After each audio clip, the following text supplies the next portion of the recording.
우리가 범죄하기 전에는 하나님이 우리를 사랑하시고 우리가 하나님의 사랑을 믿고 하나님과 화목했습니다. 하나님은 우리에게 늘 말씀하셨고 가까이 계셨습니다. 아담아 부르시면 언제든지 대답할 수 있는 거리에 있었습니다. 하나님이 우리에게 지혜를 주셨고 하나님이 우리에게 능력을 공급하시고 하나님이 우리에게 모든 것을 다 공급하셨습니다. 에덴 동산에는 없는 것이 없었습니다. 하나님은 그것만으로 만족하지 않으셔서 우리에게 영원한 생명까지 주시려고 약속하셨습니다. 그리고는 우리에게 단 한 가지 선악과를 먹지 말라 하셨습니다. 왜냐하면 영원한 생명을 주시기 위해서. 그러나 오늘 우리는 하나님과 단절되었습니다.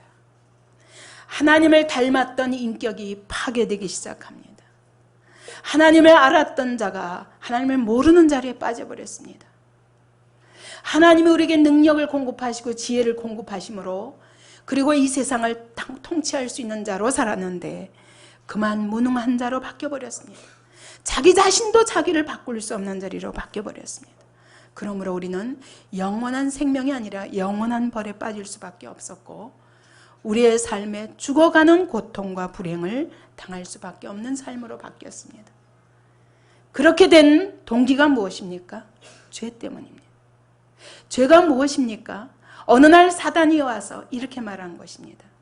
하나님이 참으로 말씀하시더냐? 그 말에 그만 귀를 뺏겨버렸습니다. 그때부터 내가 홀로 하나님 없이 생각하기 시작했습니다. 이것이 이성입니다. 그때부터 이성이 우리를 지배하기 시작합니다. 사단이 또 깹니다. 네가 이것을 먹는 날에는 눈이 밝아져서 하나님과 같이 될 수 있다고? 이런 실제적인 유익이 있는데 뭐 때문에 하나님의 말씀을 듣겠냐? 하나님 너 사랑하시지 않아. 너를 사랑한다면 뭐 때문에 선악과를 먹지 말라고 하겠어? 선악과를 먹으면 눈이 밝아져서 하나님처럼 된다니까? 그런데도 하나님 말씀 믿겠어? 하나님 믿을 필요 없어. 먹어봐. 먹어도 안 죽어. 여기에 귀를 뺏겨버렸습니다. 처음에 시작은 귀를 뺏겨버렸지만 한 걸음 한 걸음 구렁텅이 속으로 들어가게 됩니다. 결국은 뱀에게 굴복해버렸고 뱀을 자기 신으로 모시게 되었습니다. 뱀이 진리의 근원이 되어버린 것입니다. 뱀의 거짓말이 우리 마음에 가득 차기 시작했습니다. 그때부터 우리는 하나님의 사랑을 믿을 수 없는 자가 되었습니다. 하나님이 진리이신 것을 믿을 수 없는 자가 되었습니다. 그래서 여러분 불신자들에게 하나님은 사랑이시다 그러면 웃죠. 보이지도 않는 하나님 무슨 하나님이 진리라고 그러면 하나님의 말씀이 진리라고 하면 에이 그 말씀대로 어떻게 살아? 이게 바로 죽을 수밖에 없는 자리에 놓이게 된 우리의 상태입니다. 하나님을 아는 자리에서 하나님 모르는 자리로 바뀌었습니다. 하나님의 사랑을 신뢰하던 자리에서 믿을 수 없는 자리로 바뀌었습니다. 하나님의 말씀을 믿었던 자리에서 하나님의 말씀을 도저히 믿을 수 없는 오히려 하나님의 말씀을 거스르는 것이 우리에게 오히려 유익 같은 자리로 바뀌어버렸습니다. 이것이 우리의 인격과 삶을 우리의 운명 자체를 완전히 바뀌게 한 것입니다. 여러분 오늘도 마찬가지입니다. 하나님의 말씀과 현실 사이에서 하나님의 말씀을 그걸 그대로 살아가지고 어떻게 사냐? 하나님이 사랑하신다. 사랑하신다 그러면 뭐 이렇게 하지 말라는 게 많아. 주시지도 않으면서 그런 착각에 빠져 있습니다. 뱀이 이것을 먹는 날에는 네 눈이 밝아져서 하나님과 같이 되리라 그렇게 꼬였습니다. 이게 우리가 하나님의 말씀을 불순종해서 얻을 수 있는 유익이라고 꿰었습니다. 근데 여러분 생각해 보십시다. 그러면 선악과를 먹어서 우리에게 얻은 유익이 무엇입니까? 예, 맞습니다. 선악을 알게 되었습니다. 그러나 선악을 안다는 말이 무슨 말입니까? 전에는 선은 알았습니다. 하나님의 말씀이 선인 줄을 알았습니다. 그러나 악은 몰랐습니다. 근데 악도 알게 된 것이, 악을 경험하게 된 것입니다. 전에는 악을 경험할 수가 없었기 때문에 악이 뭔지를 몰랐습니다. 근데 불순종하고 나니까 이것이 악이라는 걸 알았습니다. 선을 알기도 압니다. 아, 먹지 말았어야 하는구나 압니다. 근데 먹지 않을 수 없는 죄의 힘에 붙들려 버린 것입니다. 오늘 우리는 알긴 압니다. 선이 뭔지 악이 뭔지. 양심이 우리 안에 있어서 이 양심이 선과 악을 분별하게 해줍니다. 눈이 밝아진 건 분명합니다. 눈이 밝아지면 뭐합니까? 선을 알아도 선을 행할 능력이 없습니다. 악을 아는데 악을 피할 능력이 없습니다. 그러면 알아서 뭐하게 해요? 선과 악을 알게 하는 나무라는 선악과 자체가 사실은 우리가 알 필요가 없는 지식입니다. 악을 알아서 뭐하게 해요? 근데 이 악을 알 필요가 없는 지식을 추구해서 지식의 나무를 먹었습니다. 불순종했습니다. 그런 결과 우리에게 온 것이 뭡니까? 벗은 것을 알게 되었습니다. 그러니까 이것을 다른 말로 하면 죄책감인 것입니다. 전에는 하나님의 영광이 우리 몸을 덮고 있었기 때문에 벗어도 벗은 줄 몰랐습니다. 육체의 벗음이 중요한 게 아니에요. 하나님의 영광이 우리를 가리고 있었기 때문에. 그러나 하나님의 영광이 떠나자 수치스러운 자신을 발견하게 되었습니다.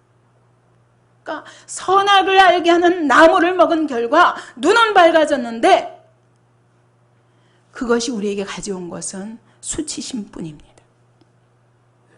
여러분, 양심에 찔리기 때문에 여러분 양심대로 살 수 있는 사람이 있습니까?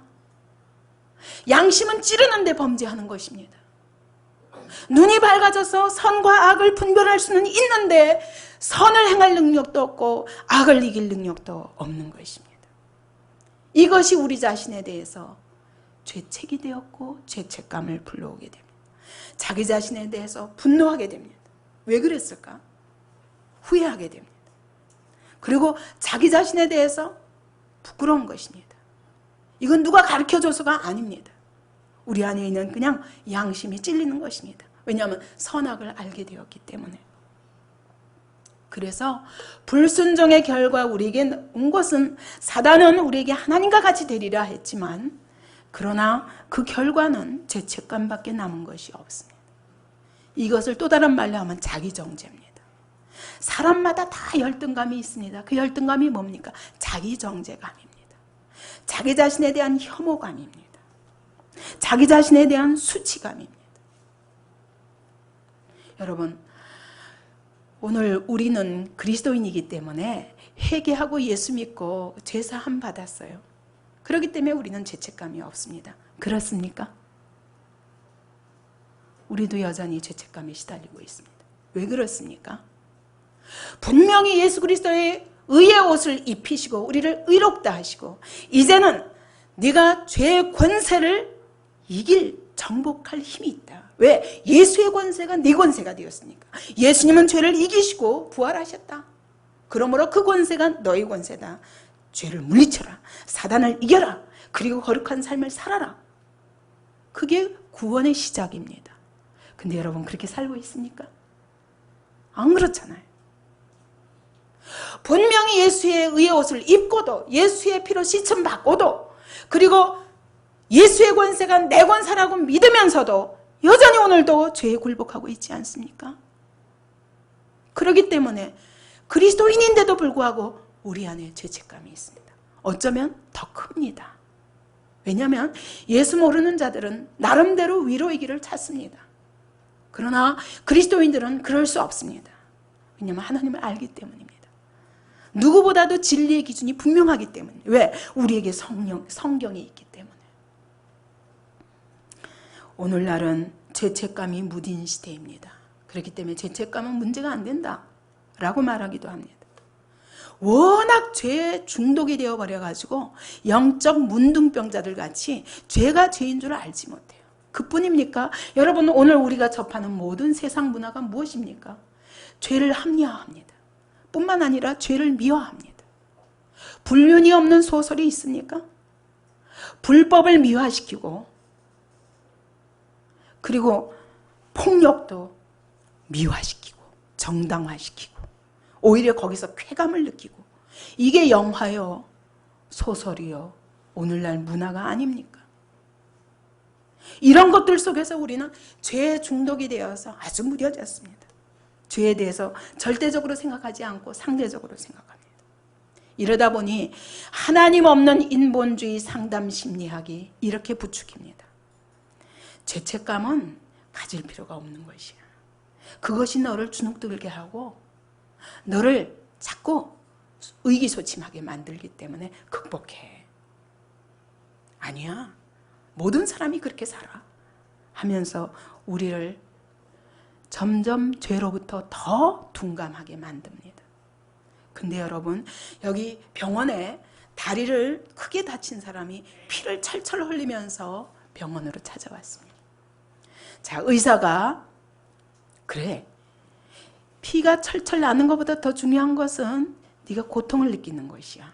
그러니까 진통제를 주사를 놔주고 돌아가세요. 이제는 안 아플 겁니다. 그럼 어떻게 되겠어요? 집으로 돌아간 그는 이 출혈이 멎지 않아서, 그리고 받은 상처가 감염이 되어서 결국은 죽을 수밖에 없을 것입니다. 죽는데 통증 없이 죽을 것입니다. 여러분, 오늘 우리가 죄책을 무시하고 죄책감만 해결하려고 그러면 그걸 해결하기 위해서 술도 마십니다.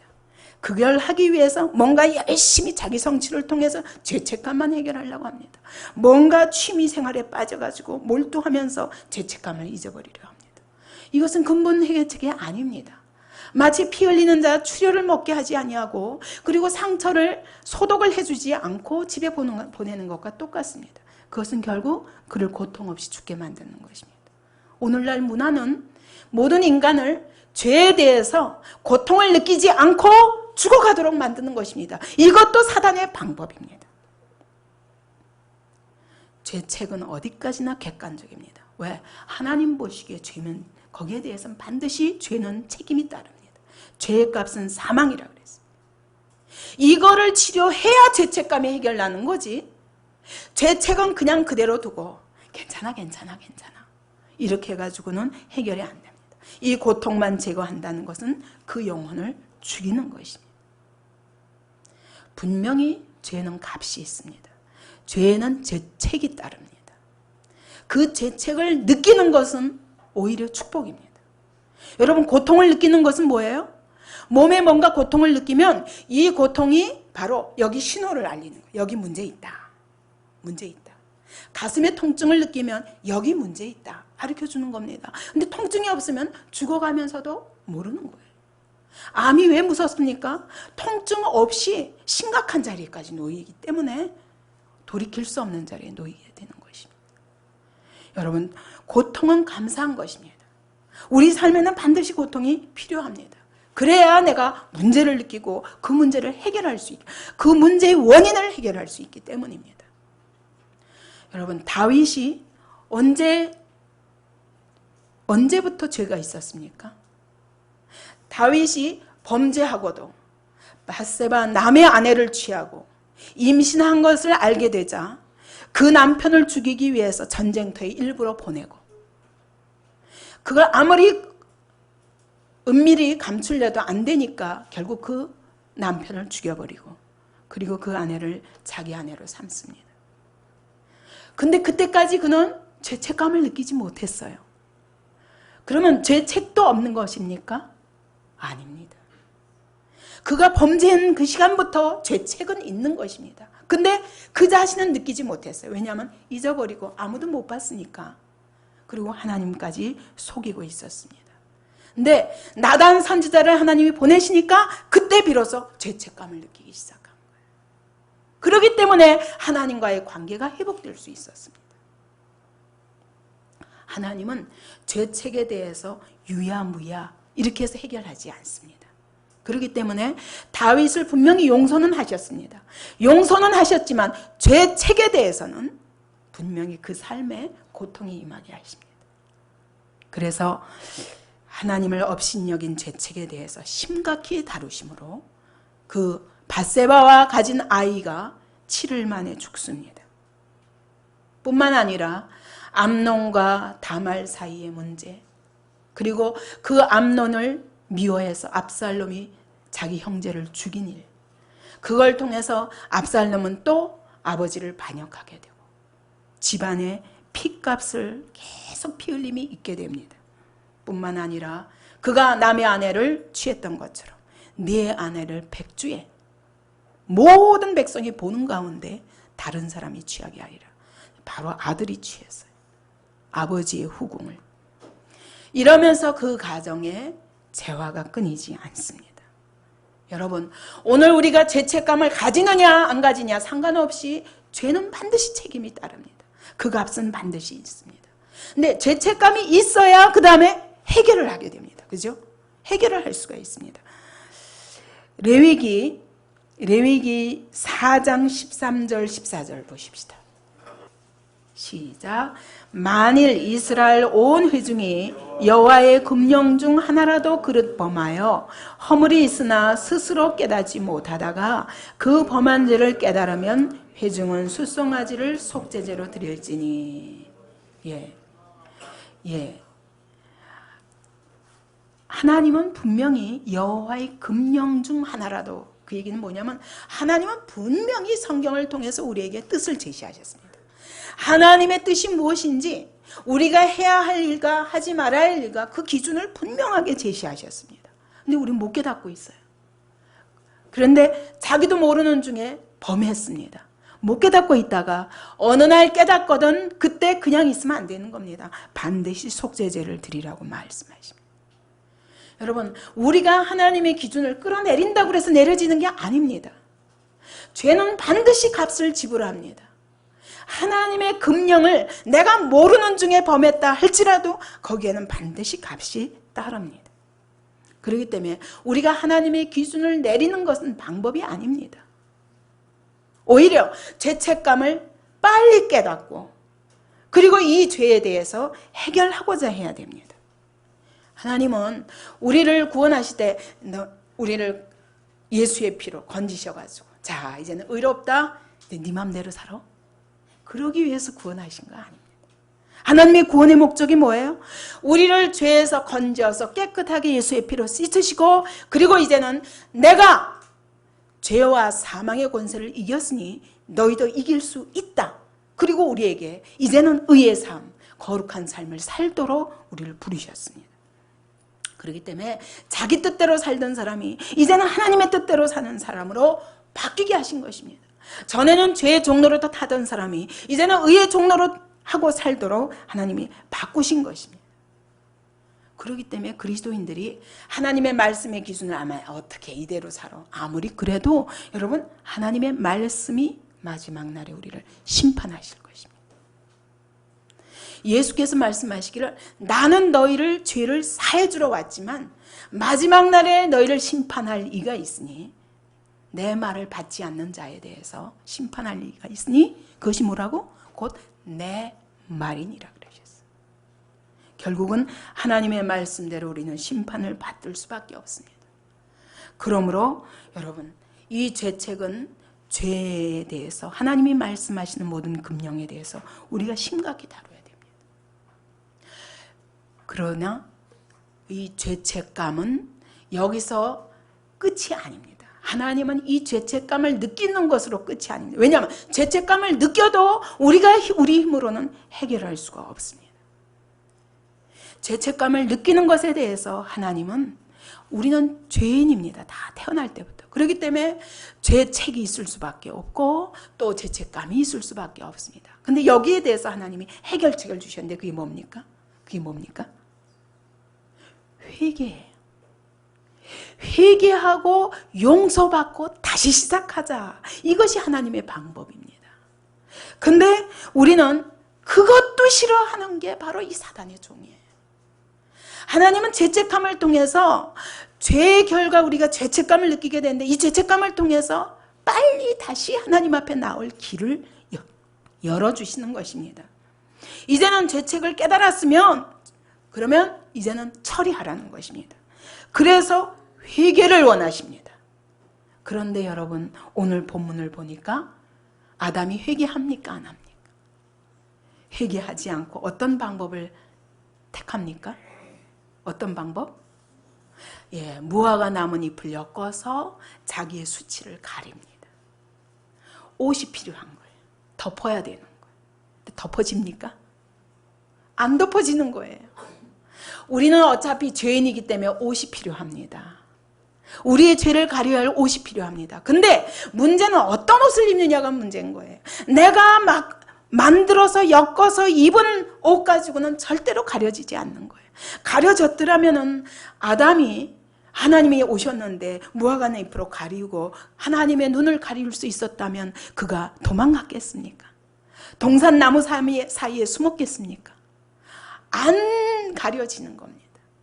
인간이 자기 의의 옷으로 가리고 돈으로 가리고 권세로 가리고 명예로 가리고 뭔가 공로를 통해서 가리고 자기의 쾌락과 오락을 통해서 끊임없이 잊어버리고자 해도 안 가려지는 것입니다. 하나님의 눈앞에서 내 벌거벗은 모습은 절대로 가려지지 않습니다. 어떻게 가려집니까? 하나님이 지어 입히신 옷을 입어야 됩니다. 그게 가죽옷이었습니다. 이것은 피 흘림의 옷입니다. 가죽옷을 입으려면 짐승을 죽여야 돼요.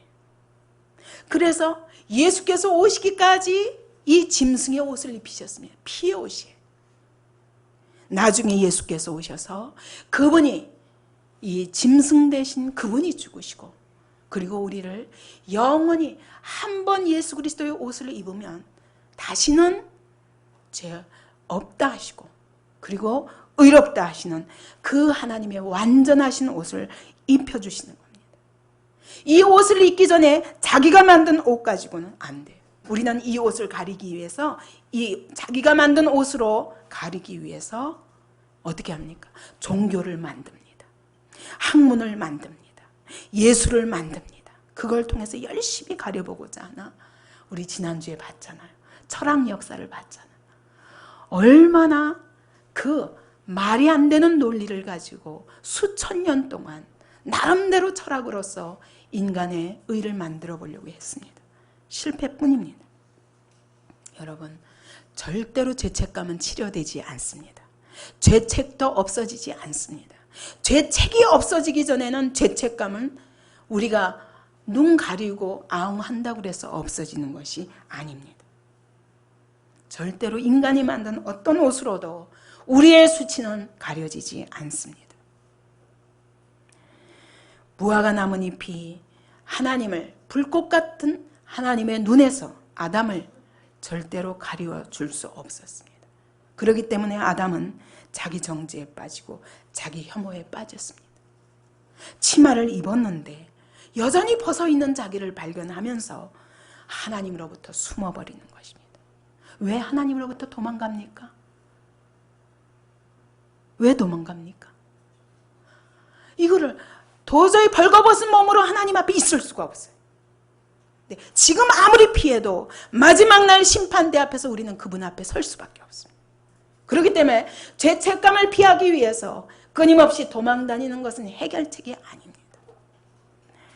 19세기 미국의 작가인 에드가 알란 포우가 있습니다. 그가 쓴 소설이 이런 게 있습니다. 고자질하는 양심이라는 소설이 있습니다. 그 소설의 주인공은 사람을 죽였습니다. 사람을 죽여가지고 아무도 보지 못했기 때문에 자기 집 밑에 지하실 밑에다가 그 시체를 파묻었습니다. 그러고는 이제는 나는 됐다 하고 잘 사는데 밤마다 지하실에서 심장 박동 소리가 들리는 거예요. 소름이 끼쳐서 못 견디는 겁니다. 또 이거를 여러 가지 방법으로 다 어떻게 잊어보려고 안 듣게 해보려고 아무리 노력해도 밤마다 죽은 사람의 심장 소리가 똑똑하게 들리기 시작하는 겁니다. 간담이 서늘해지고 온몸에 식은땀이 막 납니다. 귀를 막아도 보고 잠을 자도 끊임없이 이 소리가 끊이지 않습니다. 나중에서야 그가 깨달았는데 그것은 지하실에서 나는 죽은 사람의 심장 소리가 아니라 자기 심장 박동 소리였던 겁니다. 이와 같이 죄가 내가 나를 속이고 죄로부터, 죄책으로부터 피하려 해도 피할 수 없다는 것을 이렇게 에드가 알란 포가 소설로 쓴 것입니다. 내가 나를 속일 수 없다는 겁니다. 하나님을 더군다나 속일 수 있겠습니까? 용서받지 못한 죄책감은 자기 자신에게 피할 수 없는 고통입니다. 그래서 양심이라는 라틴어는 자기와 함께 나누는 지식이라는 의미를 가집니다. 그게 뭡니까? 내가 아는 지식이에요. 내가 나에게 주는 지식이에요. 그게 양심입니다.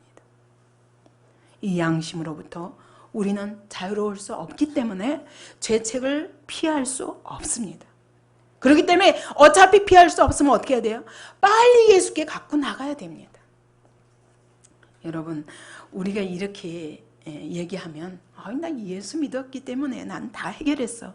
이렇게 생각하지만 여러분, 우리 삶 속에서 내가 오늘 주님께, 내 안에 계신 성령님께 온전히 순종하지 못하기 때문에 여러분, 우리 각 사람의 마음속에 죄책감이 있습니다. 그래가지고 예수 믿는 게 힘들어 죽겠다고 그럽니다. 차라리 안 믿었을 때가 편하다고 말합니다. 근데 여러분, 이것은 축복입니다. 이것을 하나님 앞에 깨닫기 때문에 주님 앞에 나아갈 수밖에 없는 자가 되어야 됩니다. 뿐만 아니라 주님과의 관계만이 아닙니다.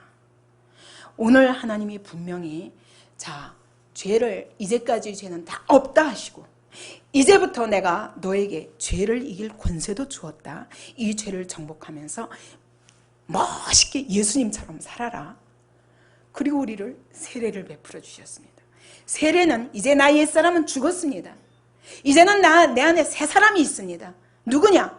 예수께서 부활 생명으로 내 안에 계십니다. 이제 나는 이전 것은 지나갔습니다. 보라 새 것이 되었도다. 그런데도 여전히 우리는 계속 또 범죄하고 또 실수합니다. 그럼 그때마다 어떻게 해야 됩니까? 안 된다. 난 안 되는구나. 어차피 안 되는데 그냥 막 살아버리자. 이것은 미련한 짓입니다. 뿐만 아니라 주님과의 관계만 아니라 사람과의 관계도 마찬가지. 여러분, 하나님의 가정이 부부가 성령 안에서 하나가 되면 얼마나 멋있게 하나님이 그 가정을 사용하시겠습니까? 한 성령 안에서 하나가 되면. 그래서 목적이 오직 하나밖에 없습니다. 그러면 얼마나 멋있게 나가겠습니까? 근데 여러분, 사단은 그냥 두지 않습니다. 부부 사이라 할지라도 성령 안에서 하나 되지 못하게 합니다. 아주 사소한 것 때문에. 왜 가까울수록 더 관계가 힘드냐면 아주 사소한 것 때문에 기분이 나빠지는 거예요. 예를 들면 아침에 남편이 출근하는데 막 정신없이 그러는데 뭐라고 부인이 자꾸 이야기를 거니까 귀찮아가지고 소리를 꽥 질렀습니다. 그냥 좋게 말하면 되는데 소리를 꽥 질렀습니다. 그러고서는 출근했어요. 그러면 여러분, 편합니까? 어때요? 편하지 않죠. 하루 종일 회사에 나가도 마음이 뭔가 불편한 겁니다. 그러면 그때라도 전화해서 여보, 아까 내가 아침에 화내서 미안해. 내가 다시 안 그럴게. 용서해줘. 이렇게 하면 금방 또 회복될 수 있잖아요. 안 해요. 자존심 때문에 안 해요. 그러면 안 해도 하루 종일 편하겠습니까? 안 편하죠. 그러니까 하루 종일 꿍. 내가 저런 남편하고 같이 살려니 해가면서 성질이 왜 그럴까? 막 이러면서 화를 내다 보면 자연히 저녁에 어때요? 출근하고 돌아왔는데 화가 붙어나는 거예요. 화내지 말아야지 하면서도 들어오는 길을 반갑게 맞을 수가 없어요. 그래서 무뚝뚝하게 옷만 받아가지고 이러고서는 밥 먹고 그러고 나서는 또 침대에 들어가면은 등 딱 돌리고 그러고는 또 해를 넘겨버립니다. 그래서 예수님께서 하나님 말씀하시는 겁니다. 분을 품되 죄를 짓지 말라고. 아니, 분을 내되 죄는 짓지 말라. 죄를 짓는 게 뭐냐? 분을 품고 해가 지도록 분을 품고 그대로 자는 것이 죄라고 그랬습니다. 이와 같이 그러면 이것이 한 번 시작은 이렇게 했는데 그러면 그 다음 날도 아니 잘못했다 그러고 서로 용서하면 그만인데 그 다음 날 또 연장, 그 다음 날 또 연장, 한 일주일쯤 되면 거리가 멀어집니다. 그 다음에는 이전 것까지 다 생각이 납니다. 그래가지고 막 미워집니다. 더 이상 용서할 수 없어집니다. 그래서 하나가 못 되는 거예요. 여기에도 해결의 길이 있습니다. 여러분, 하나님과 나와도 이게 화목하게 되는 길은 한 가지뿐이에요. 잘못했으면 하나님은 우리에게 의롭기를 100% 날마다 한순간도 빠짐없이 의롭기를 기대하지 않습니다. 그랬을 것 같으면 예수님이 오셨을 리가 있어요? 그럴 수 없는 자들인 것을 너무 잘 아십니다. 죄인이라는 걸 너무 잘 아십니다. 그래서 하나님이 해결하신 것이 뭐냐? 죄를 해결할 길을 열어주신 것입니다. 그게 뭡니까? 용서를 구하는 것입니다. 그것이 무엇입니까? 회개입니다. 하나님과 나 사이에도 끊임없이 회개해야 됩니다. 여러분, 예수 믿을 때 한 번 회개한 것 가지고 안 돼요. 오늘 또 불순종했습니다. 그러면 빨리 주님 앞에 가서 주님 제가 잘못했어요. 다시 할게요. 아버지 용서하세요. 이런 사람은요 절대로 죄책감에 묶이지 않습니다. 그리고 또 앞으로 나갑니다. 그것도 실패합니다. 예, 괜찮아요. 그 실패한 자리에서 또 주님 앞에 나갑니다. 주님, 저는 제 힘으로 할 수가 없어요. 성령께서 붙들어 주세요. 저 여기서부터 다시 시작할게요. 제가 어저께까지 실패했지만 오늘부터 다시 시작할게요. 또 주님을 붙들면 여기서부터 또 새로워질 수 있습니다. 이것이 하나님이 우리의 죄책을 해결하는 길로 열어주신 것입니다. 이것을 위해서 하나님의 아들이 친히 이 땅에 오셔서 그분이 대신 모든 우리의 죄를 짊어지시고 제사를 드려주신 것입니다. 그 십자가 앞에 나오기만 하라는 것입니다. 그러면 여기서부터 새로운 길이 열립니다. 근데 여러분, 이것이 하나님과 나와의 관계만 아니라 여러분 사람과의 관계도 마찬가지예요. 내가 분명히 잘못했구나 깨닫는 즉시 얼른 그 사람에게 가서 미안해요. 잘못했어요. 내가 아까 괜히 그렇게 하지 말았어야 되는데 당신에게 상처를 준 거 용서하세요. 내가 이제는 다시는 안 그럴게요. 그렇게 노력할게요. 이렇게 하면은 그 자리에서 금방, 그런데도 용서 안 할 사람이 있어요? 없다니까요. 더군다나 예수 안에 있는 자들은 그 이야기만 들으면 그 자리에서 딱 해결이 됩니다. 근데 아니에요. 이게요, 여러분 가정 안에서만 아니에요. 하나님의 교회 안에서도 여러분 저 사람이 그때 기분 나쁘게 했단 말이야. 말을 확 쏴붙였는데 기분 되게 나쁘다. 그러면 여러분 이거 가지고 꽁 해가지고 안 봐. 교회 안 나가. 내가 너 다시는 보나 봐라. 이게 아니라 여러분 그 시간 그를 위해서 기도하고 또 잘못한 사람은 내가 잘못한 것을 깨닫는 즉시 그 사람에게 가서 아까 내가 좀 화를 내서 말을 좀 실수했습니다. 다시는 그러지 않도록 노력할게요. 이러면 여기서부터 금방 마음이 풀립니다. 그러면 하나가 될 수 있습니다. 그죠? 그러면 우리가 힘있게 하나님의 교회가 만약 우리 모든 교인의 관계가 그와 같이 조금만 말에 잘못하고 조금만 행동에 잘못하고 뭔가 잘못한 것마다 서로 이렇게 고백하고 용서를 구하고 하면 여러분 하나님의 교회가 이게 바로 부흥의 길입니다. 근데 이걸 못하는 거예요. 마음에 꽁 해가지고 있습니다. 안 봐.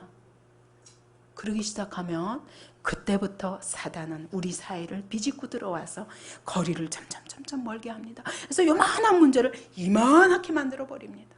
근데 그 문제가 한 사람의 문제가 아니라 교회의 문제가 되어버립니다.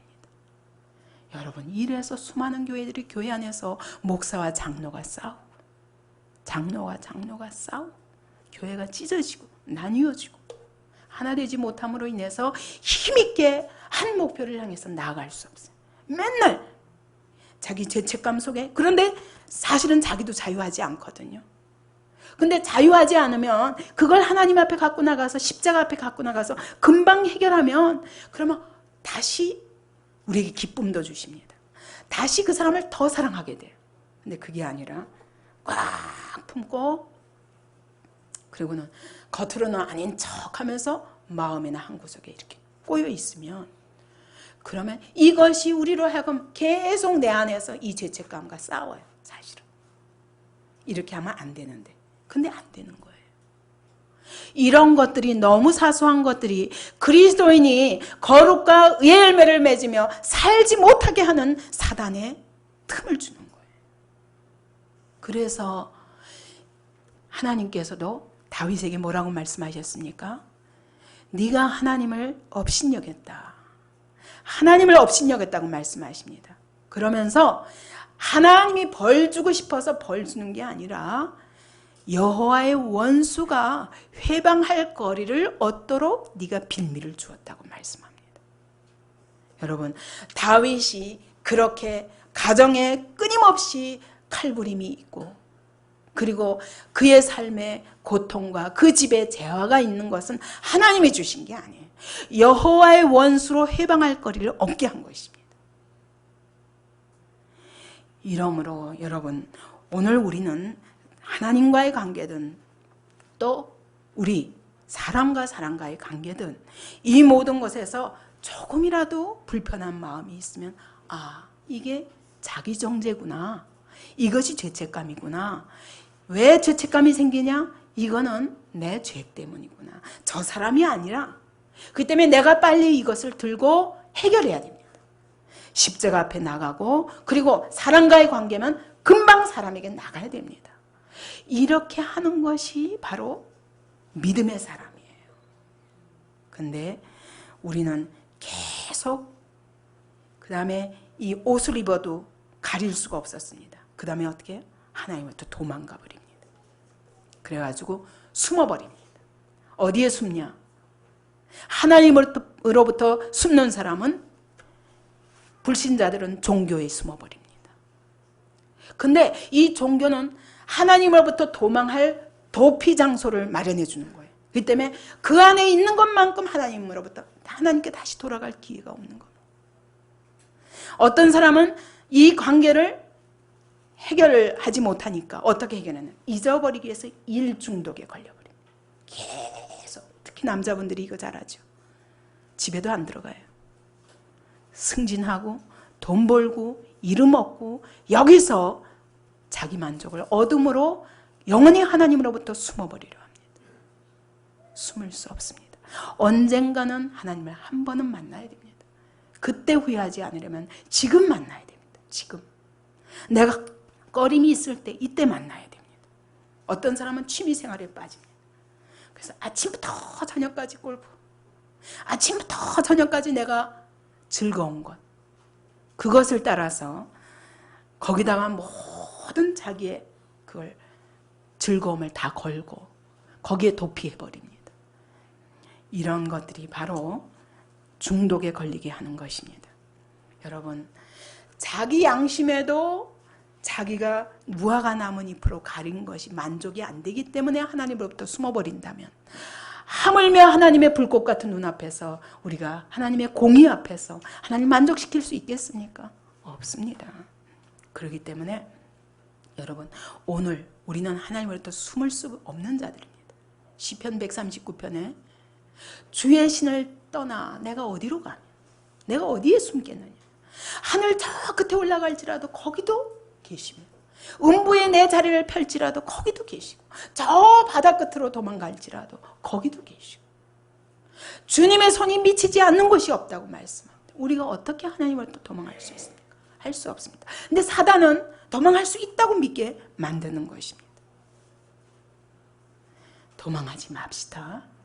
여러분, 내 나름대로 자기 이유와 변명을 대면서 어딘가 숨어 있지 맙시다. 그래서 이렇게 숨는 사람들이 어디에 숨냐? 모든 걸 다른 사람에게 책임을 돌립니다. 제도 때문이야. 이건 딴 사람들 때문이야. 남편 때문이야. 아내 때문이야. 저 사람 때문이야. 이러면서 우리는 끊임없이 자기 죄를 정당화하면서 하나님으로부터 숨어버립니다. 근데 하나님은 어떤 분이십니까? 남의 뒤에 숨어가지고 안 나타나는 아담에게 찾아오신 분입니다. 아담아, 네가 어디 있느냐? 내가 먹지 말라 한 선악과를 먹은 결과가 겨우 이거냐?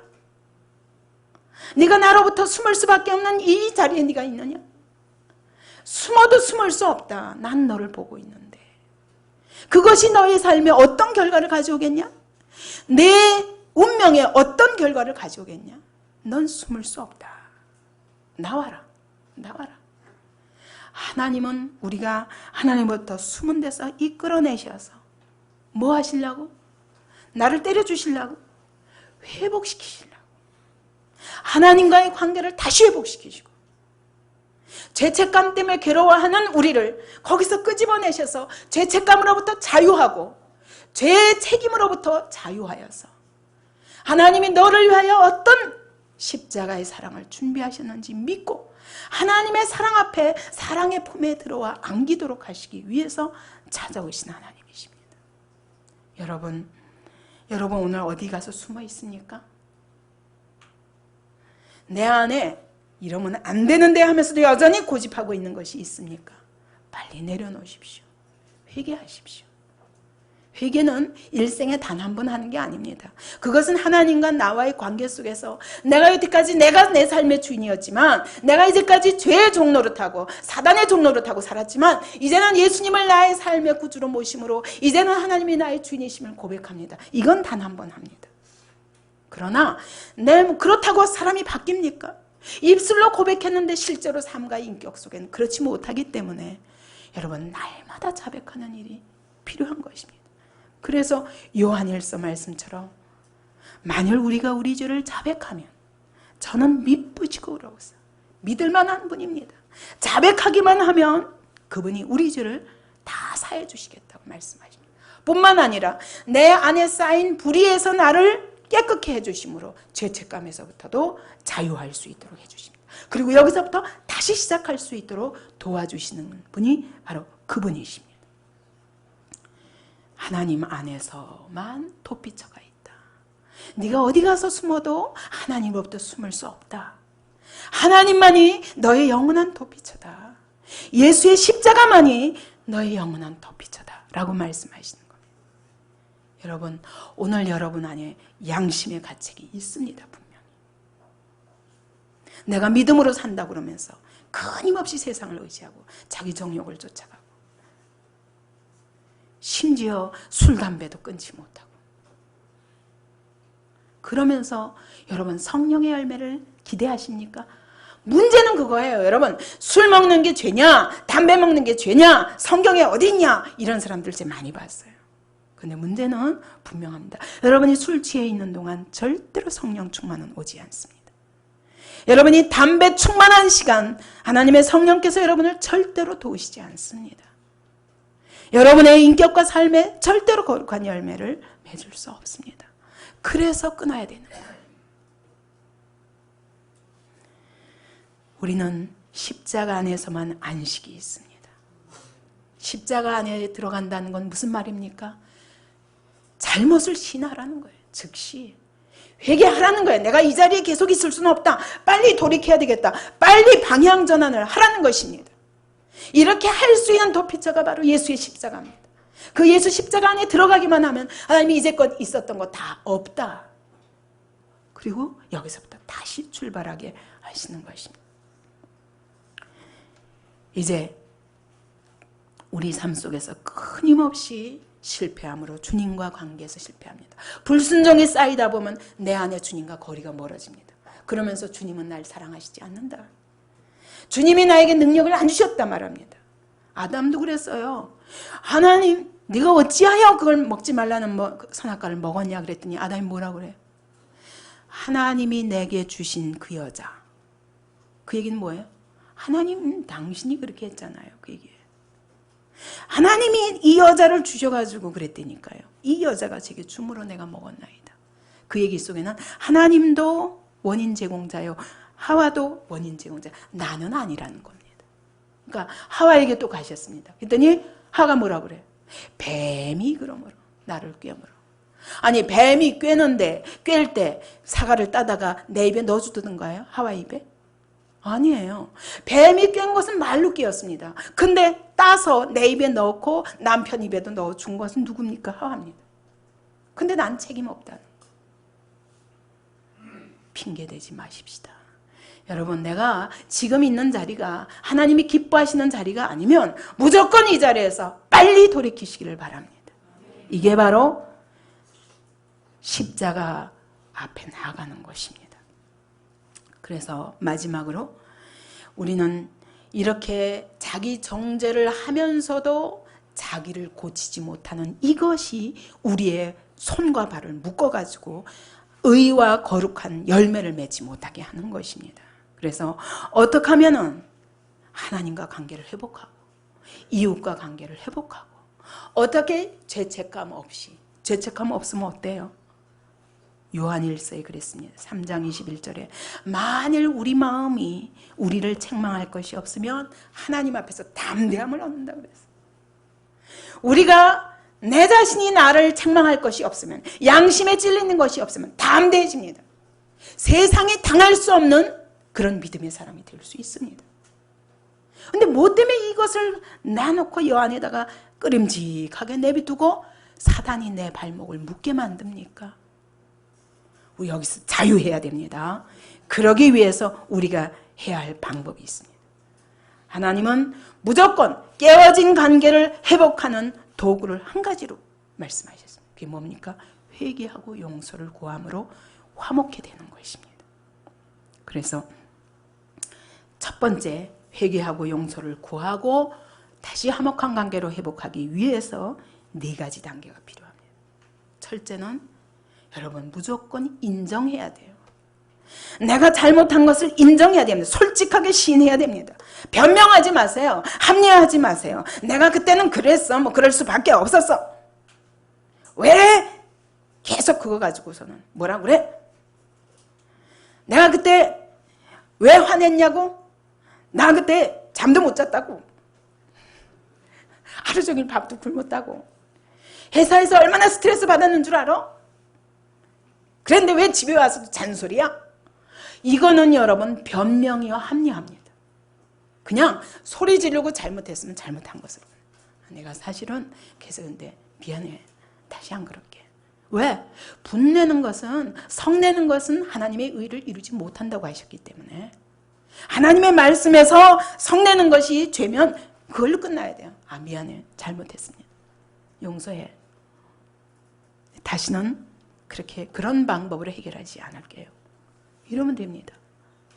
우리는 끊임없이 변명하고 합리화하고 다른 사람한테 죄를 전가하면서 자기 잘못으로부터 책임 회피를 하려고 합니다. 이것은 해결하는 방법이 아닙니다. 관계 회복의 방법이 아닙니다.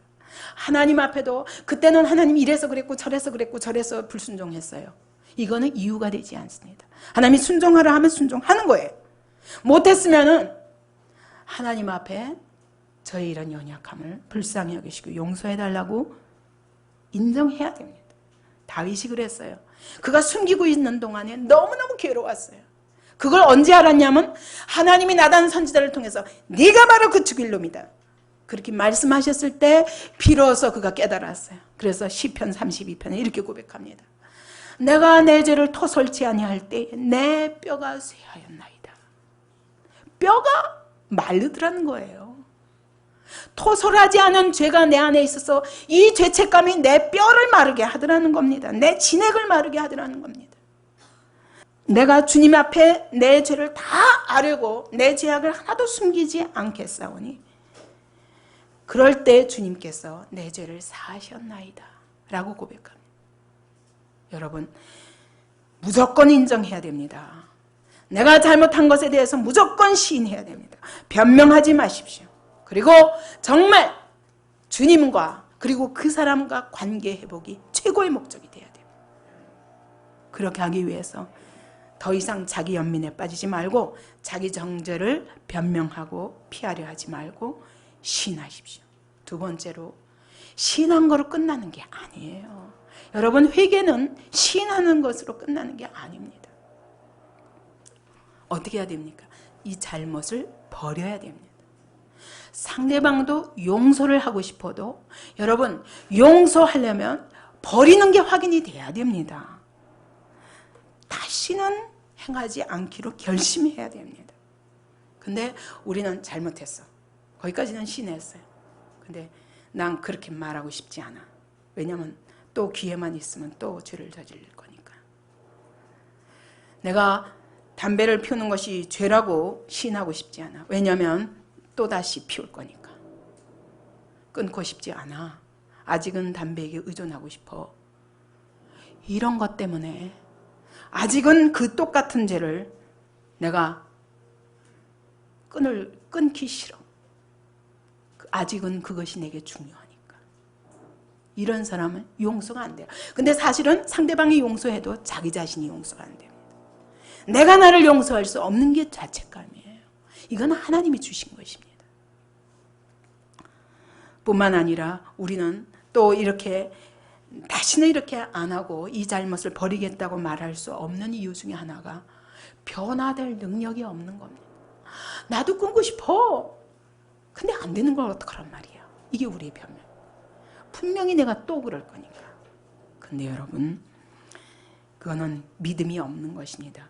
주님이 죄를 이기고 정복하는 권세를 주셨다고 말씀하십니다. 이 권세를 이용하면 돼요. 예수의 이름으로 이용하면 됩니다. 근데 그거 안 하면서 나는 못해. 이것은 불신앙이요. 주님께 의뢰하지 않겠다는 겁니다. 얼마나 결단을 해야 되냐면, 이 결심이 어느 정도로 강해야 되냐면 예수님이 이렇게 말씀하셨어요. 만일 네 손이 범죄케 하거든 이 손을 찍어버리라.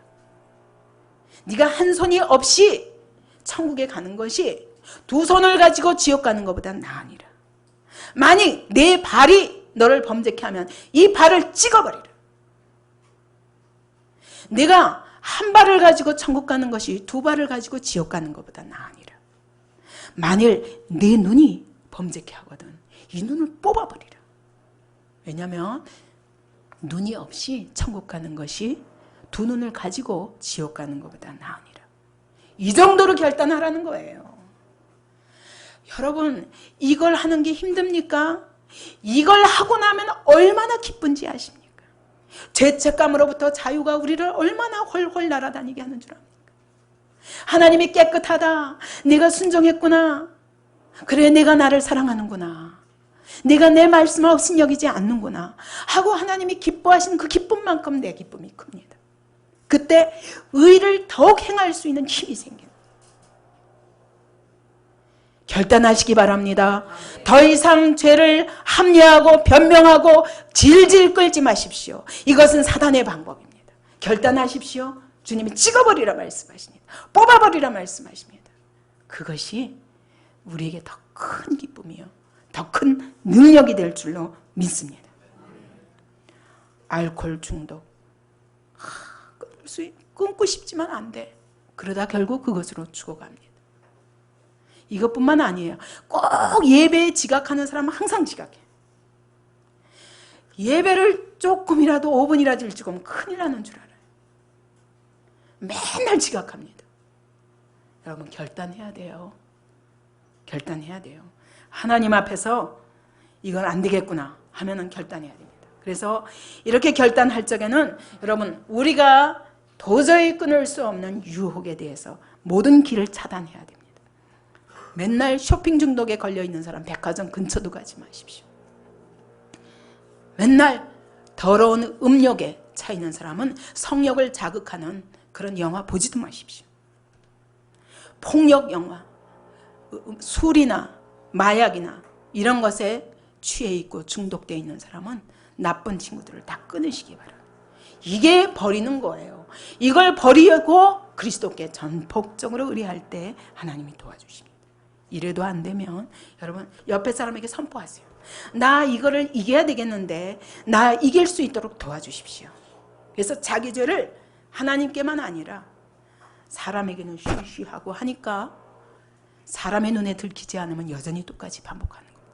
사람 앞에도 나 이 죄를 끊기 위해서 노력하는데 나 좀 도와주십시오.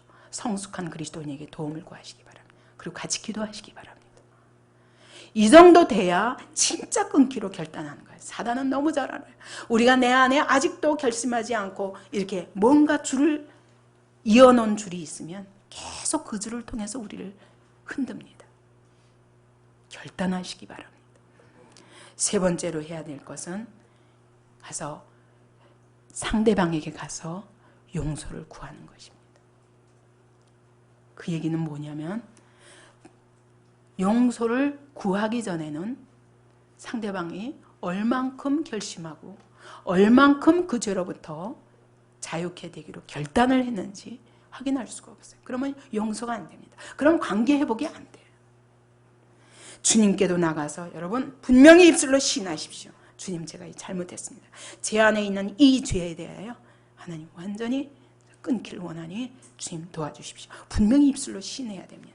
시인하고 정말 주님 앞에 가서 화목해 된 것을 확인해야 됩니다. 주님과 뿐만 아니라 사람과도 마찬가지입니다. 여러분, 여전히 사람에게 나와 완전히 화목되지 않은 관계로는 하나님 앞에 쓰임받을 수가 없습니다. 이 고리가 끊어지기 전에는 절대로 쓰임받을 수가 없어요. 관계 교정이 돼야 됩니다. 근데 우리는 대충 합니다. 미안해, 잘못했어. 그래놓고 왜 2번 다시 또 하게 해, 3번 또 하게 해. 그건 아니에요. 그건 아직도 화목까지 가지 않으면, 그러면 그건 아직 용서받은 게 아니에요. 그 때문에 상대방에게 분명히 확인하고 화목까지 가야 됩니다. 주님과도 마찬가지예요. 화목까지 가야 됩니다. 그 화목까지 가기 위해서 나의 모든 결단을 다 선포하고, 그리고 용서해달라는 한마디가 너무 힘듭니다. 우리는 절대로 안 하려고 그래요. 끝까지 부인하고 싶습니다. 근데 하고 나면 말할 수 없는 기쁨이 있습니다. 그래서 예수님도 너희가 나한테 제물을 드리러 오기 전에 먼저 형제와 화목하고 그리고 나서 그 후에 와서 예물을 드리라고 말씀하십니다. 그래서 세 번째 단계는 상대방과 화목이 확정되었는지 확인해야 됩니다. 이러지 않고 둘이 뭉실이 이렇게 넘어가는 것은 여러분 여전히 내 안에도 죄책감이 남아있는 거예요. 그래서 그것이 나로 하여금 새롭게 살 수 없도록 합니다. 네 번째 해야 할 일이 뭡니까? 보상입니다. 출애굽기 22장을 한번 보겠습니다. 출애굽기 22장. 보상까지 가야, 그래야 정말 완전히 죄책감으로부터 자유할 수 있습니다. 출애굽기 22장 1절부터 4절까지입니다. 사람이 소나 양을 도적질하여 잡거나 팔면 그는 소 하나에 소 5으로 갚고 양 하나에 양 4으로 갚을지니라. 도적이 뚫고 들어옴을 보고 그를 쳐 죽이면 피 흘린 죄가 없으나 해돋은 후이면 피 흘린 죄가 있으리니라. 도적은 반드시 배상할 것이나 배상할 것이 없으면 그 몸을 팔아 그 도적질한 것을 배상할 것이요 도적질한 것이 살아 그 손에 있으면 소나 낙이나 양을 물어나고 갑절을 배상할지니라. 예, 그냥 말로 미안해, 괜찮아, 이 정도로 끝나면 안 돼요. 분명하게 배상까지 해야 됩니다. 삭개오도 그랬어요. 그가 세금을 탈취했습니다. 근데 가난한 자들에게 내 것 다 나눠주겠고 내가 토색한 것이 있으면 4배로 갚겠나이다 고백했어요. 반드시 보상까지 가야 완전하게 화해된 것입니다. 완전한 용서가 끝나는 것입니다. 회개의 완성입니다. 어떤 사람은 자기가 예수 믿기 전에 다른 사람의 수표를 훔쳐갔었는데 예수 믿고 나서 그 죄책감 견딜 수 없어서 굉장히 오래된 일인데도 불구하고 본인에게 찾아가서 갚았다고 합니다. 그때 예수 믿는다는 게 이런 거구나. 불신자가 감동하고 같이 예수를 믿게 되는 것입니다. 여러분이 남의 물건을 빌렸습니까? 빌리다가 고장냈습니까? 반드시 고쳐서 주든지 아니면 새 거 사다 줘야 됩니다. 이게 진짜 관계 회복입니다. 여러분, 뒤에서 다른 사람을 계속 비난하고 욕했습니까? 그랬으면은 적극적으로 그 사람의 좋은 점을 이야기해서 모든 사람이 내 입의 말로 인해서 그 사람을 잘못 생각했던 모든 부분에 대해서 직접 나가서 고쳐줘야 됩니다. 여러분, 남의 시간을 뺏었습니까? 그 시간에 대해서 반드시 내가 내줘야 됩니다. 이것이 반드시 화목을 이루겠다는 결심이 있을 때 이게 가능한 겁니다. 그죠? 이럴 때 완전히 화목하게 되면 여러분, 이 두 사람은 정말 삼겹줄보다 더 튼튼하게 함께 하나가 되어서 하나님의 나라를 위해 쓰임받을 수 있습니다. 여러분, 한 가족 안에도 이런 원리가 적용돼야 됩니다. 워낙 나는 남편이니까 내가 하라는 대로 해야지. 나는 부모니까 부모 말 잘 들어야지. 이렇게 끝나면 그 가정 안에 이런 화목이 이루어질 수가 없습니다. 여러분, 우리가 나이와 모든 것을 초월해서 가족 안에도 이런 용서를 구하고 화해하고 그리고 용서해주고 그래서 하나가 되는 그런 아름다운 화목이 이루어지는 이런 가정이 하나님 앞에 쓰임받습니다. 뿐만 아니라 교회 안에서도 마찬가지입니다. 우리 교회 안에서도 이런 관계가 원칙이 분명히 정해져야 됩니다. 그럴 때 여러분, 하나님의 교회가 초대교회처럼 성령 충만한 교회로 쓰임받아서 세상과 싸워서 이길 수 있는 그런 힘을 얻을 수 있는 것입니다. 이것은 혼자 노력해가지고 되는 게 아닙니다. 함께 해야 돼. 함께 할 때 이런 공동체 속에 우리가 잘못을 바로잡는 방법이에요, 이게. 이럴 때 우리에게 죄책감이 없으면 하나님께 다 함대함을 얻고 우리가 구한 것마다 하나님이 다 넘치게 주실 것입니다. 이런 화목이 우리 안에 이루어질 때 모든 죄책감으로부터 자유할 뿐만 아니라 여러분, 평강과 기쁨과 세상을 향하여 승리하는 그런 그리스도인으로 살 수 있습니다. 이런 아름다운 교제가 우리 안디옥 교회 안에, 우리 가정들 안에 있기 바랍니다. 즉시 회개하고 돌이키고 결단하고 보상하고, 그래서 정말 그리스도로 인한 완전한 관계, 이런 화목이 이루어짐으로 세상을 향해서 힘있게 나가는 저와 여러분이 되시기 바랍니다. 통성으로 기도하겠습니다.